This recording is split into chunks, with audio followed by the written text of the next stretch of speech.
My name is Steve Jones. We thank Brother Leonard for leading our song this morning. Well, if you don't know, you don't know, do you, Tony? Steve did ask me to do the lesson from the Spiritual Sword on family prayer, and I was very enlightened by a lot of things Brother Colley brought out in this particular lesson. And I would say for Christians, families, it might be one of the most important lessons that we will cover. And I got to thinking about a couple of things, is especially when you do have your family together with the husband and father, his spiritual mind and his private prayer and his Bible study will carry over into other areas and will affect the family prayer and the guidance of the family. It puts a lot of responsibility on a husband and a father. And then I think about some of the families we have here. You don't have your husband around, or maybe you're a single man. So some of this pertains only in principle to some of us.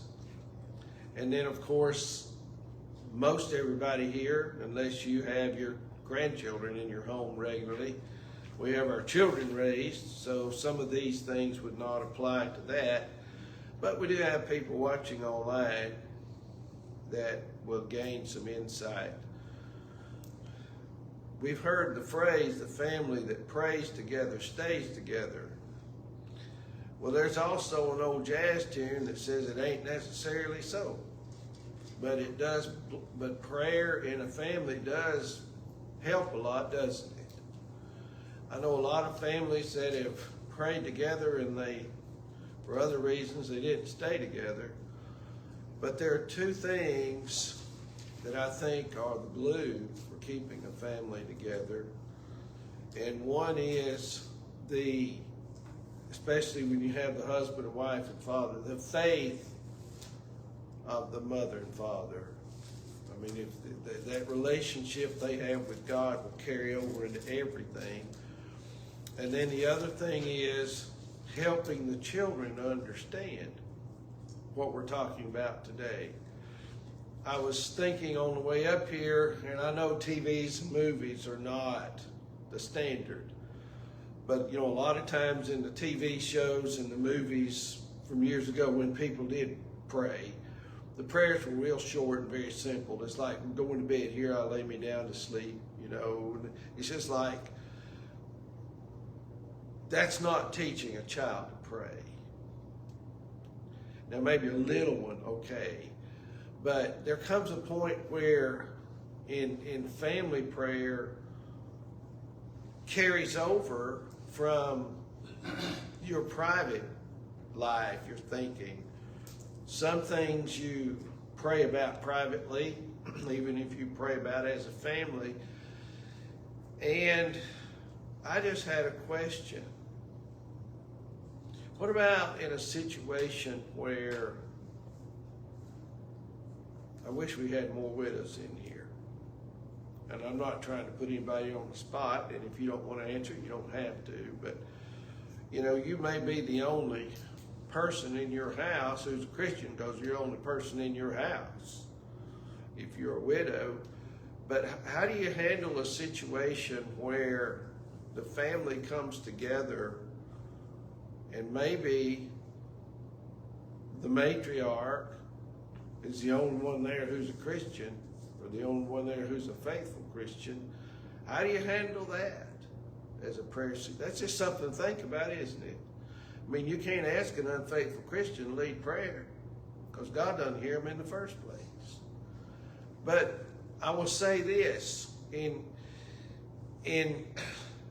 the normal situation, we take responsibility, number one, when our children are growing up, Alicia and I were both blessed with Christian parents. And strengths from each family were different, you know. My dad taught Bible classes some, and my mother taught little children. I can't remember that I was ever in a class that my dad taught, but I know he did teach some. But he knew the Bible. We'd always pray before a meal. And, I mean, always. I mean, even if he's sitting there by himself, sometimes I might be up there visiting. You know, this is long after I left home. And maybe he's the only one eating breakfast. He's going to bow his head and pray. And so, Elisa's family, my experience with them, you know, we would pray at meals. But there's some things that Brother Colley brought out here that can apply to us, whether we have children or at home or we're by ourselves. And for example, when you pass an accident on the highway, and if you drive from here and go toward Atlanta, more likely you're going to run into a situation like that, either going or coming. And maybe the typical reaction is, well, I hope this doesn't take long. Or I have sometimes wondered about it. Did somebody get killed? Is somebody in really bad shape about this? And I may thank God that it wasn't me or my family. But Brother Colley brought out something here that I think bears paying attention to.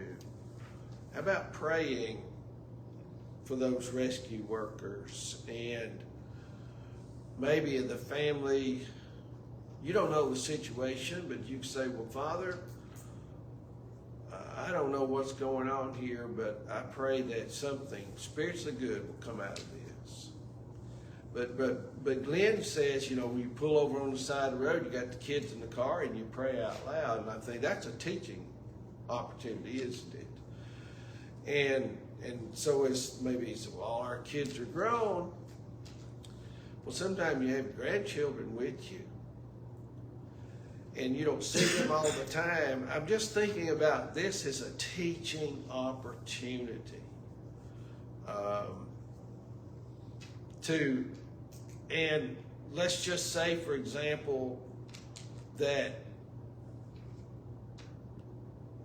Lavinia and Matthias came maybe next summer and spent a week with Elisa and me, and we were out in a situation like that. And so, okay, kids, we're going to pull over here on the side of the road. We're going to pray about this situation. They're learning something from their grandparents. So I really appreciated him bringing this out to take the time. And who knows? Now, I want to add the other dimension. Who knows what that prayer might bring forth? It's not just a teaching opportunity. It's not just going through the motions. Say, look here, this is what we do, kids. You're talking to God. Who knows what positive things might come out of that prayer? Other than teaching the children, you know, one of the things that probably goes through my mind a lot is if I hear about somebody who's in grave physical condition, maybe the doctor said, I don't know. My first thought is, where do they stand with God? It's not how bad they are health-wise. Where do they stand with God? And pray about that. And it's teaching the children. And another thing that you know, maybe they carry that kind of idea over into their family. There's so much more to sitting down with the Bible, making sure your children are in Sunday school, but how we live, what we show them. And did y'all have any thoughts about that first point? Anything to add to it? I just thought that was a good thing to do, is pray for somebody like that in front of your children. I didn't do that, but Well, I never thought about it myself, Tony. it's a good teaching moment for sure. And then also you got the twofold factor. You've got the teaching moment, plus you're actually talking to God about somebody's dire situation. And God doesn't want anybody to perish, Peter would tell us. And so hopefully something good can come out of it. Then talks about nightly family Bible time on page 36. Isn't it easy, when you say family Bible time, you think about Bible study and prayer. And one of the things that has helped, we backed off a little bit during this heat. But one thing that helped Elisa and me to walk in the evening was we walked together. Kind of, spur each other on. I'm thinking, what about this? What about when, now I know some of you live alone, but,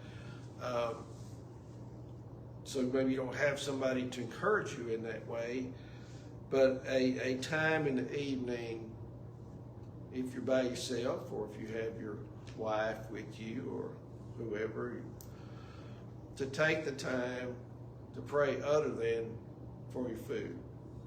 Elise and I were talking about that on the way up here, and really the focus of praying at a meal is being thankful for your food and maybe your other things. But then, what about after you eat supper? What do you do with your time? Well, you could flip on the TV, or you could say, let's spend about 30 minutes in Bible study and prayer.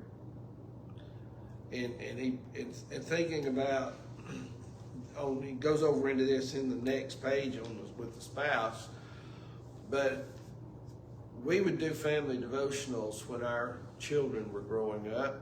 I mean, we not every single night, but most every night. Now, maybe not on Sunday night or Wednesday night, but we would try to the other nights to plant some Bible seed in their minds and spend some time in prayer. Now, when the kids are gone, why don't Elisa and I keep that up?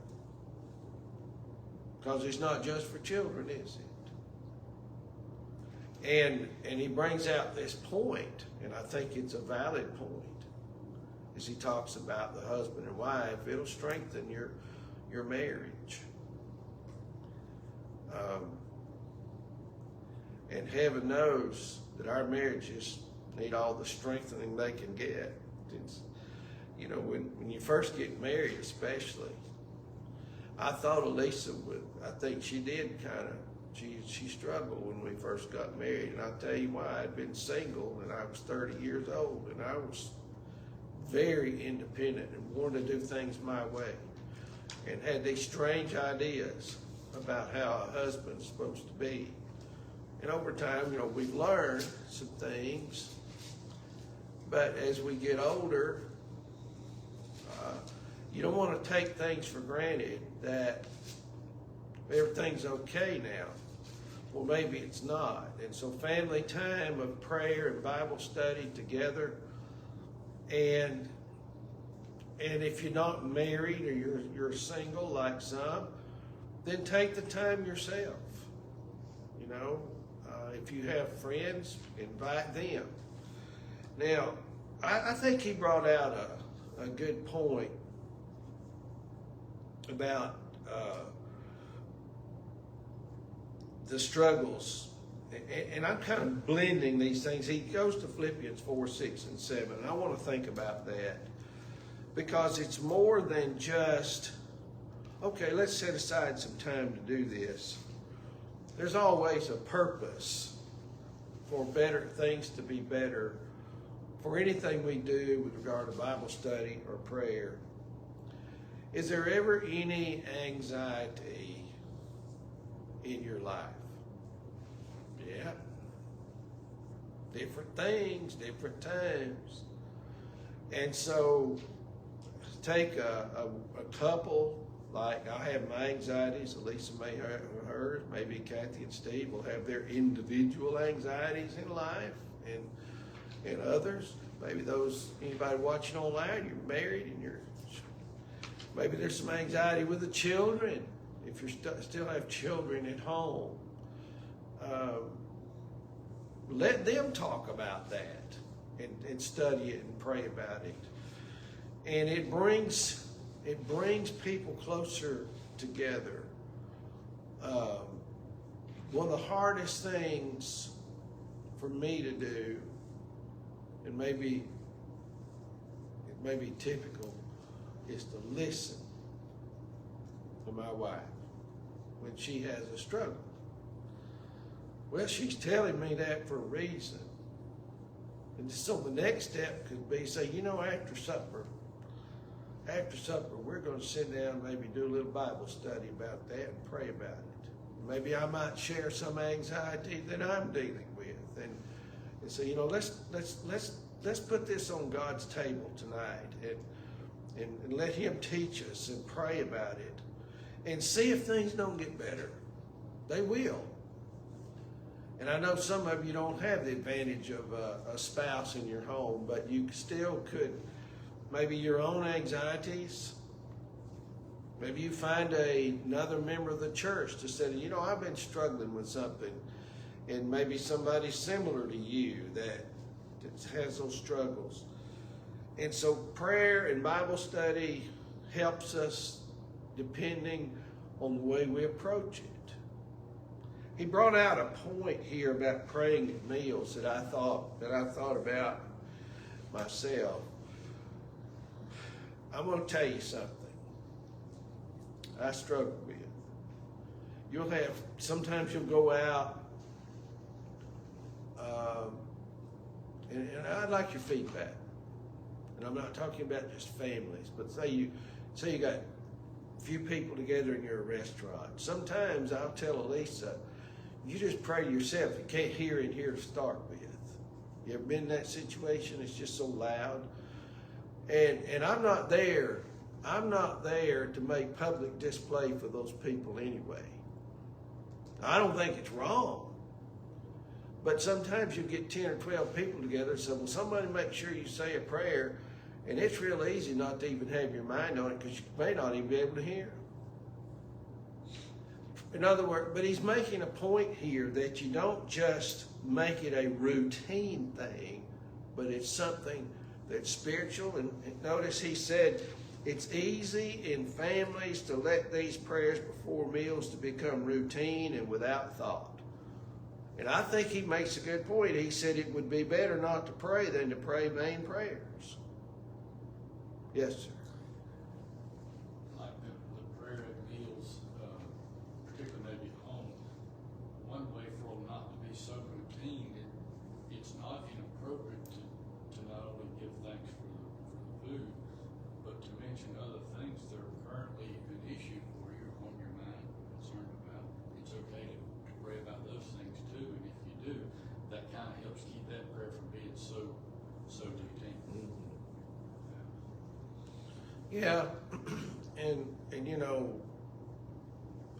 and even at that's a good point. And I guess what I'm thinking, if I'm saying the prayer, which in our home I do, sometimes when the kids were home, I'd ask one of the boys to do it. And when the little girls were little, we'd let them do it to teach them because they're innocent children. But when a father is leading a prayer, a husband, it has to be more than, well, we need to do this before we eat. That's a checklist approach, isn't it? You don't want to do that and put some thought into it. And then Steve brought out praying about other things. And what I was thinking about is, okay, but maybe what about after you eat? Maybe there's some other things that are really burdening you. And so you talk about it. So well, let's find some Bible verses on this and let's pray about it. And you're leaning on God and you're helping one another. And And I was just thinking about the public prayer situation. I don't criticize people for doing that. And we do that. You know, Linda and Lisa and I went to the Western Sizzling the other day, and we had a prayer before our meal. We weren't doing it to impress anybody, but if there'd been a lot of noise in there, wouldn't it have been better for us to just bow our heads individually and thank God, just give everybody whatever time they need and wait till they're finished? But you don't, my point, I think, and Brother Glenn's right, you don't want to make it routine. You can do that for the Lord's Supper, can't you? You know, well, I took the Lord's Supper and I've heard people say that. You mean that's the only reason you went? Really? Is that your spiritual level of understanding? Well, I don't want that to come out in my prayer life either. Then he brought out another point about important occasions. He's thinking about Thanksgiving time. And here's typically what happened. Daddy's gone, I can't ask him, and I never did. But let's say that Elisa and my children, or our children, and maybe my brother and his wife, and maybe their son, and Mom and Daddy would get together for Thanksgiving at their house. Daddy would either say the prayer or he'd ask me to. And Daddy's prayers were always good. You know, he put some thought into it. And I was thinking, but I like what Brother Glenn said here. We've been talking about some of this with our public servants here at Adel too. And I didn't do it yesterday. I made an agreement that I'd send out a text to the men maybe Thursday or Friday to let you know what you're going to do Sunday so you can be prepared. And also let us know if you're not going to be here. But what does that do? Brother Tony, I'll tell you, Thursday you're serving on the table Sunday. What does that do for you? It gets you, so you can prepare what you're going to say and what you're going to do up there. Yeah, it prepares you to think about it. And so what Brother Glenn brings out, he said, well, what about during these Thanksgiving times? Okay, let's say I'm the father, and let's say that Clay is there. So, okay, Clay, I'd like for you to lead the prayer today, but I might tell him that 30 minutes before we eat. Now, Clay's smart, but the smartest people in the world still need time to think, don't they? And I think what he's bringing out here is to make it a meaningful thing. It's not just, oh, well, we're together for Thanksgiving. We want to make sure we pray. And yet to give people time to think about it. Look at my article in the bulletin today. You ever have these little light bulbs go off when you're studying, Steve or Tony, or any of you ladies, light bulbs go off? And I got to thinking about when in Exodus 3, when God spoke to Moses out of the burning bush and how God told him to what? Remove your sandals, for the place on which you're standing is holy ground. I got to thinking about, well, why? Because he was in the presence of God. What about my private prayers? I'm in the presence of God. What about right now as we talk about God's Word? So when you sit down at a Thanksgiving meal, or you're out maybe with your children and maybe an accident has occurred, you're going to pray, you're in the presence of God. It's not just a routine thing. And when you put some thought into it, you got family members. You ever have any family members that sit down with you at Thanksgiving that aren't Christians or aren't faithful Christians? And the way you pray can have an impact on them. I've had people tell my dad we might have a family gathering at my mother's home back in the 60s when we go over there on Sunday afternoons. And somebody said, well, Raymond, that was a beautiful prayer. It makes me think, well, how many prayers do these people hear on a regular basis? You know? I mean, how often do they get to hear somebody really who knows how to talk to God? Yes, sir. Do you ever find yourself in a situation, whether it's a social setting or business setting, maybe extended family, etc., and someone leads a prayer, and as far as you know, they're not a Christian? Oh yeah, I've been in those situations, and if I'm not in control of the setting, then I'm not. You just try to be respectful, I guess, in those cases. I mean, what else can you do? When, last month, we took some time off, and I had a distant cousin who was on my daddy's mother's family ancestry side. His last name is Templeton. And his name's Rex. I never met Rex. I didn't know Rex, but I know that he's a member of the church. And he wanted to know if I would come to this family reunion, and so we went, and he said, oh, and I'd like for you to say the prayer. Well, one thing I liked about it, it gave me time to think about it, because I was in a room full of people I didn't even know. And some of them were members of the church, some of them were not. But I had time to think about it. I wasn't caught, show up and 2 or 3 minutes before I do it, Roger, would you say our prayer today? That's not the best, and I appreciated him giving me some advance notice. But I got to thinking, well, what do you say in that situation? I don't say our Father in heaven. I say Father, because everybody in that room, that's not their father. Now, you can just call that particular if you want to, but I'll say Father in heaven, because he's not everybody's father in that room. But at least they know who I'm talking to. And I wish I had recorded it. I don't know what I said, but I sometimes I'll slip a little gospel in there or something, well, we pray that we'll all seek your will and be Christians and go to heaven. I mean, you got to slip a little something in there, but what do you do in that situation, Steve? You mentioned. Well, which one? Were you the one leading the prayer? You got somebody who led the prayer, and they're not a Christian. I typically, I'm quiet, respectful. I'll often say my own prayer. Yeah. I've wondered sometimes, I don't think it's usually the right time to say, well, wait a minute, who are you and what's your faith? Yeah. But it can be a little uneasy to me.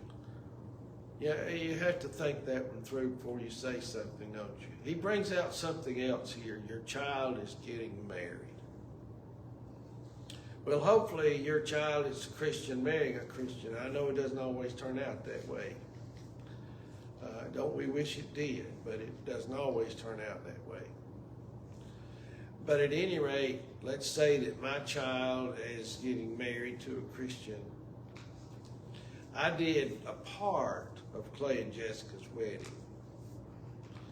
And I can't remember if I had a private prayer with them before we went into the ceremony, but I wish I had if I didn't do that. Just take their hands, say, you're just tell them how proud you are of them, and just pray that God would bless this home.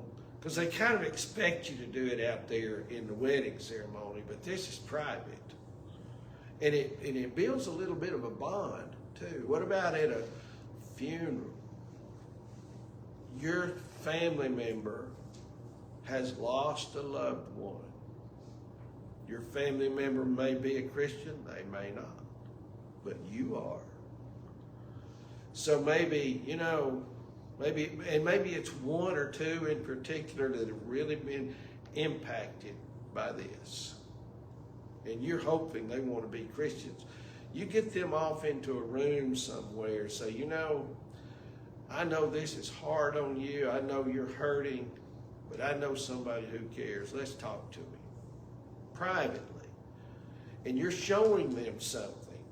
and you're encouraging them. And maybe if they're not faithful or if they're not Christians, maybe you've broken a little ice there for the future conversations.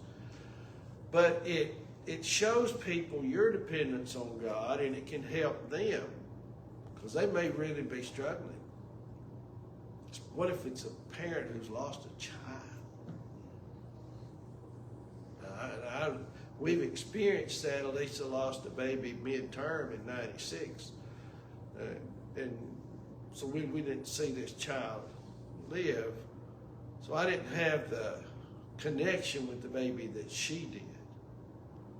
I'm sure we prayed about it. I'm sure we did.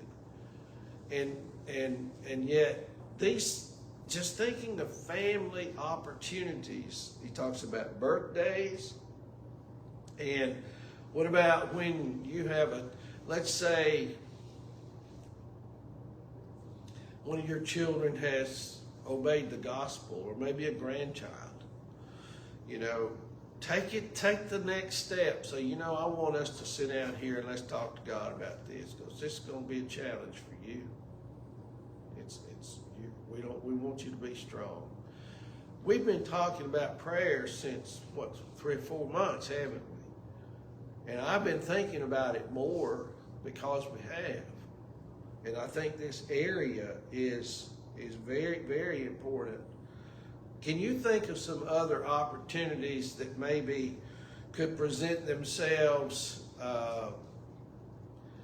You're the spiritual leader. What if you're the grandmother and you got a granddaughter? And maybe the granddaughter is not in a Christian family. Can you sit down with her and say, let's you and me talk to God today?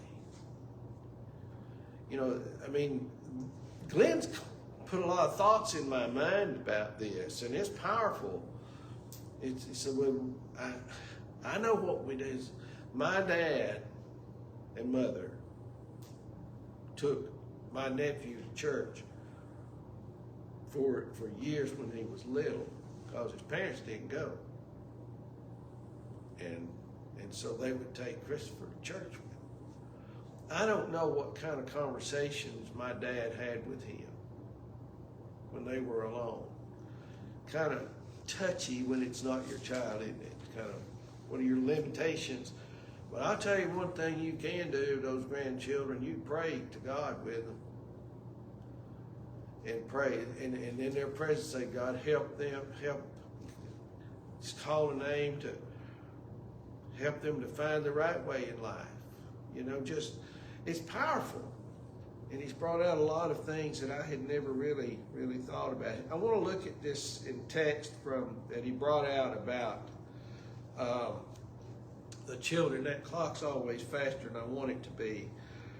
But you have children. Everybody in this room has children. And I'd say everybody in this room, your children have moved out of the house now. They're on their own. And some of us have children who are members of the church, but they're unfaithful. We know that. It hurts. It's challenging.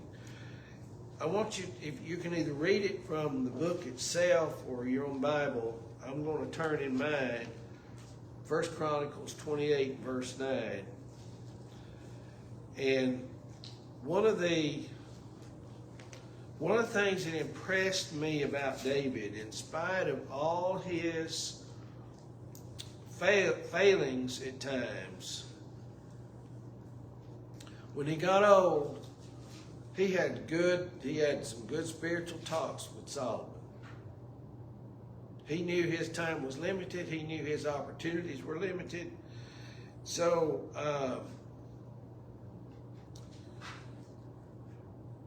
somebody read this 1 Chronicles 28 and verse 9. Anybody? As for you, my son Solomon, know the God of your father and serve him with a whole heart and a willing mind. For the Lord searches all hearts and understands every intent of the thoughts. If you seek him, he will let you find him. But if you forsake him, he will reject you forever. Now, I tell you what, there's a lot of meat packed into that one. He's talking to his son. Solomon's a grown man. Now, you know, when he prayed to God, Solomon did later, he says, you know, I'm a child. So he was young, but he was still old enough to become king. And he was taking David's place after David died. But the first thing, he's talking to him. My son, know the God of your father. Now, I'm not ashamed to tell my children to know the God that I know. I'm not telling them to accept me and all my weaknesses. I want you to know the God that I know. And then the second thing he says, and serve him. But how? How did he say to serve him? With a whole heart. I'm placing a responsibility on you, Solomon. I want you to know the God that I know. I want you to serve him with the whole heart. There's no other way to serve God. And then he says, and a what kind of mind? A willing mind. In other words, you have to want to do this. You have to desire to serve this God. I can't desire it. I can desire it for you, but I can't make the decision for you. You have to decide to have that desiring mind to serve God. And you know, that'd be a good restoration verse, wouldn't it? Some child that's not faithful. And say, you know, this is not about me, it's about the God I know and about what he expects of you. Then he said, for the Lord searches all the hearts. Now listen, I'm not searching your heart, Solomon. The Lord searches the hearts. The Lord does this. He knows your hearts and he understands your intentions. And he understands what you think.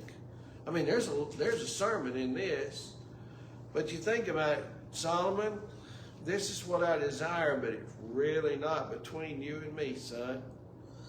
It's between you and God. And you have to search it with your own whole heart, and you have to do it intentionally, with a willing mind. Why? Because God knows what's in your mind and what your plans and your intentions are. And if you seek him, now, God wants you, but you have to seek him. And if you do, he'll be found by you. Well, there's a lot in this, isn't there? And he says, but if you forsake him, he's not going to keep you on his list of faithful. He'll cast you off forever. And the whole thing is not about David, but David's message to Solomon and the kind of relationship that he should have with God. And you know, he ought to have that whether he's king or not. Steve, you had your hand up. You mentioned something that's noteworthy and I think a lesson for us. David had the courage to make this admonition to him, even though he had his own failings. You know, if we wait until we're perfect to have such a conversation, it won't happen. You know, that's right. And we have a couple children who are unfaithful. And I know that Elisa and I were not perfect parents. If, like you said, if you waited you're perfect, you never did. No children have perfect parents. And I think there's some things that I wish I could go back and do over. They maybe weren't evil, but they might not have been the best. You know, but you cannot do that. And look at David's list of failings. But he didn't say seek your father, seek the God of your father. And so I was thinking, I like what you said. There comes time to have that conversation. And when it comes right down to it, David had the courage. He had the love for his son too, didn't he? He loved him. And he also cared about the future of the nation of Israel. He cared about that. But right now, he's not focusing on them. He's focusing on his son. Because no father or mother wants to see their child lost. And of course, we know what happened to Solomon later, but I'll tell you what, it wasn't David's fault. David laid it out there, didn't he? I want you to read also another 1 Kings chapter 1 sometime, not right now, but before David's death, that conversation there that David had with Solomon. I'm sorry, chapter 2, 1 Kings chapter 2. He has a whole charge here of things for Solomon. And it makes a great Father's Day sermon, but it makes a great Father's Day reading on a regular basis, or mothers for that matter. So, we are out of time, and just encourage you to just read the rest of this on your own. I think that finishes this book. Is there another lesson? I'm not sure about the very last one, page 48. I put that in the bulletin. Now, we can discuss it, Oh, okay. but we can discuss it. Just because it's in the bulletin doesn't mean we can't go over it. So you want to save that one and before we go to another book then? Let me turn this camera off. Oh, okay. It's not a full lesson, or at least my pages are gone. Maybe it's just one page. This is one page. Okay. Well,